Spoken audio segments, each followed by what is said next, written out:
এইভাবে গরুর মাংস একবার রান্না করে দেখুন, চালের আটার রুটি, গরম ভাত, খিচুড়ি কিংবা পরোটার সাথে জমে যাবে। আমি একটা সিক্রেট মশলা এখানে ব্যবহার করি, সেটাই আজকে আপনাদের সঙ্গে শেয়ার করব, ঠিক আছে?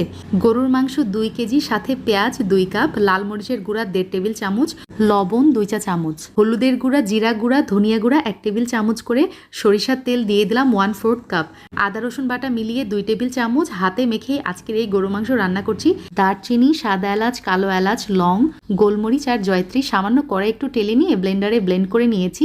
মাংস 50% সিদ্ধ হয়ে গেলে তার মধ্যে 1 চা চামচ আমি মিলিয়ে দিব, আর বাদ বাকি রেখে দিয়েছি, এটা আমি লাস্টে ব্যবহার করব। এখন আবারও পানি ব্যবহার করছি, প্রায় 1.5 কাপের মতো ব্যবহার করেছি। এখন ঢাকনা দিয়ে জাল করে নিব যতক্ষণ না পর্যন্ত মাংস সিদ্ধ হয়ে যাচ্ছে। মাংস সিদ্ধ হয়ে গেলে কাঁচামরিচ দিয়ে দিলাম, একদম আস্ত কাঁচামরিচ ব্যবহার করেছি, আর ওই ম্যাজিক্যাল মশলাটা দিয়ে দিলাম। ঢাকনা দিয়ে লো আঁচে দমে রাখবো 15 মিনিট। আলহামদুলিল্লাহ ফাটাফাটি টেস্ট হয়েছে।